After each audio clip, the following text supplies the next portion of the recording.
Good morning everyone. I am Mudita and you watching Mudita IS Warriors. सो यहाँ पे मैं आपको शो करने वाली हूँ बेसिक मैथमेटिक्स में कैसे क्वेश्चन आते हैं। बार बार स्टूडेंट्स पूछते हैं कि बेसिक स्टैंडर्ड में क्या अलग अलग बुक करनी है।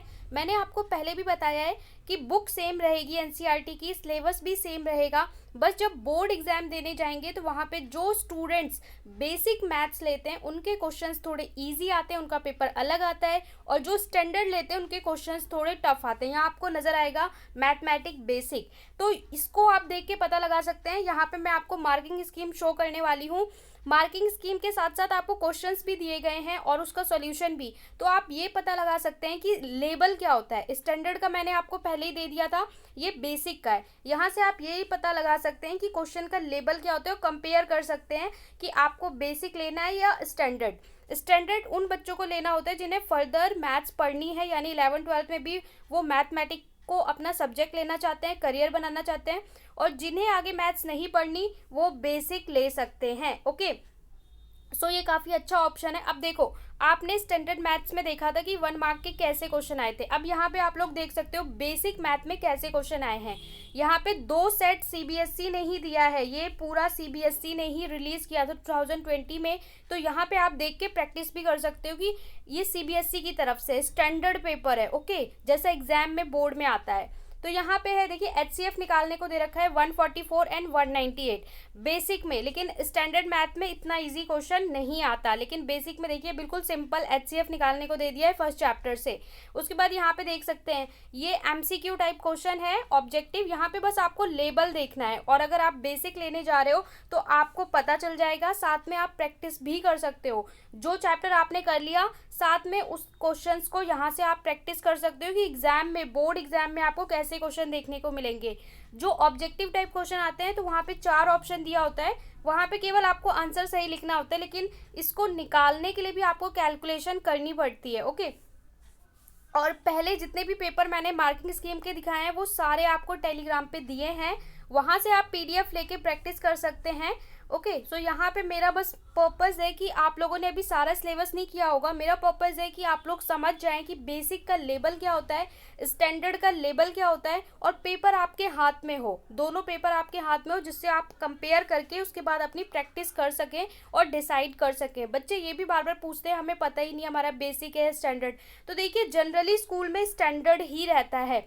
अगर आपको बेसिक लेना है, तो आपका जब फॉर्म भरा जाएगा बोर्ड एग्जामिनेशन के लिए, तो वहाँ पे आपको पहले से ही अपने टीचर को, क्लास टीचर को इन्फॉर्म करना होगा कि मुझे बोर्ड एग्जाम बेसिक मैथ से देना है। तो आप अभी से अपने टीचर को बता दें कि मैं बेसिक से देना चाहता हूँ, देनी चाहती हूँ, तो वो अभी से आप लोगों का ध्यान रखेंगे, और जब फॉर्म फिल किया जाएगा तो वहाँ बेसिक लिखेंगे। अगर आप कुछ भी नहीं बताते और आपके स्कूल से कुछ भी इन्फॉर्मेशन नहीं दी तो समझिए स्टैंडर्ड ही मिलेगा। ओके, स्टैंडर्ड ही रखा जाता है, जिन्हें बेसिक चाहिए उन्हें बोलना पड़ता है। अब देखो यहाँ पे कितना सिंपल क्वेश्चन दे दिया है डाई का, कि प्रोबेबिलिटी से जो क्वेश्चन है बहुत सिंपल सा क्वेश्चन दे दिया है, लेकिन स्टैंडर्ड में थोड़ा सा जो लेबल है वो टफ आता है, बिल्कुल इजी क्वेश्चन नहीं देते। लेकिन बेसिक में आप देखोगे कि आपको सीधा सीधा बुक का क्वेश्चन भी देखने को मिल जाएगा और बहुत ही इजी क्वेश्चंस देखने को मिल जाएंगे। अब प्रोबेबिलिटी जिसने ट्रिग्नोमेट्री जिसने कर रखी है, तो ये ट्रिग्नोमेट्री का क्वेश्चन आपको मिल जाएगा बुक में, 1 minus sine theta 1 plus sine theta.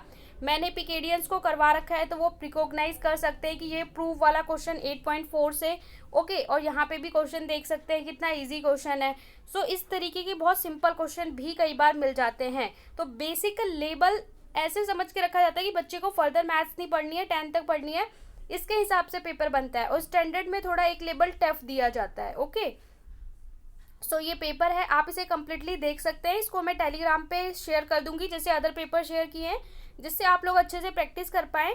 और भी अगर आपको स्टैंडर्ड या बेसिक को लेके कोई कंफ्यूजन है तो मैंने सीबीएसई की तरफ से बेसिक प्लस स्टैंडर्ड में FAQ, यानी जो बच्चे क्वेश्चन पूछते हैं फ्रीक्वेंटली आस्क्ड क्वेश्चन, वो सारे क्वेश्चन और आंसर्स आपको डिस्कस करके बताए थे कि क्या क्या बच्चे क्वेश्चन पूछते हैं बेसिक के लिए, स्टैंडर्ड के लिए, और सीबीएसई उसका क्या जवाब देता है, वो सारा मैंने आपको बताया था एक वीडियो में। तो आप वो वाला वीडियो देख लें, वहाँ पे आपकी बाकी कोई भी कंफ्यूजन है वो दूर हो जाएगी। और स्टैंडर्ड मैथ का अगर आप देखना चाहते हैं तो वो ऑलरेडी अपलोड है, तो वो स्टैंडर्ड मैथ के पेपर आप देख सकते हैं। साथ में साइंस की भी मार्किंग स्कीम अपलोड की गई है, और यहाँ पे देखिए मार्किंग स्कीम है ये तो यहाँ पे आपको ये मार्क्स भी पता चल जाएंगे। देखिए साइड में यहाँ पे मार्क्स लिखे हुए हैं कि ये 1 मार्क का है, ये 1 मार्क का है, किस स्टेप का कितना मार्क दिया जाएगा वो सारा यहाँ पे आपको मिल जाएगा। ओके, कितने मार्क के कौन से क्वेश्चन हैं, यहाँ पे आप लोग सारे साइड बाय साइड देख लेंगे। मार्किंग स्कीम, ये क्वेश्चन है तो यहाँ पे हाफ मार्क आपको इसका आर निकालने का है, हाफ मार्क इसका आपका रेडियस निकालने का है, फिर हाफ मार्क इसका है और हाफ मार्क फाइनली आंसर का है। यानी क्वेश्चन में हर स्टेप का मार्क होता है। मार्किंग स्कीम मतलब हर स्टेप का मार्क्स होता है। एग्जाम में आपको कहाँ कितना लिखने का क्या मार्क मिलेगा वो भी साइड बाय साइड यहाँ पे आपको दिया हुआ है। तो आप ये समझ लीजिए कि अगर आपसे कोई क्वेश्चन पूछता है और आपने फॉर्मूला लिखा तो फॉर्मूले के भी आपको मार्क मिलेंगे, फाइनल आंसर जो आता है उसके भी मार्क होते हैं।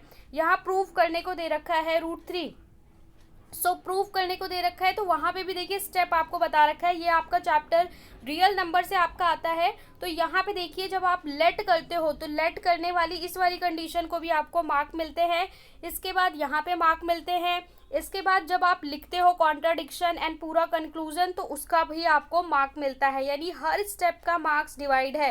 तो अगर आपको क्वेश्चन पूरा नहीं आता तो भी आप लोगों को क्वेश्चन अटेम्प्ट करना चाहिए, फॉर्मूला लिखना चाहिए। इसलिए बोलते हैं फॉर्मूला लिखो, गिवन लिखो, टू प्रूफ लिखो और जो जो पॉसिबल है वो लिखो। अगर फाइनल आंसर नहीं आता तो भी केवल आपका हाफ या 1 मार्क ही कट होगा।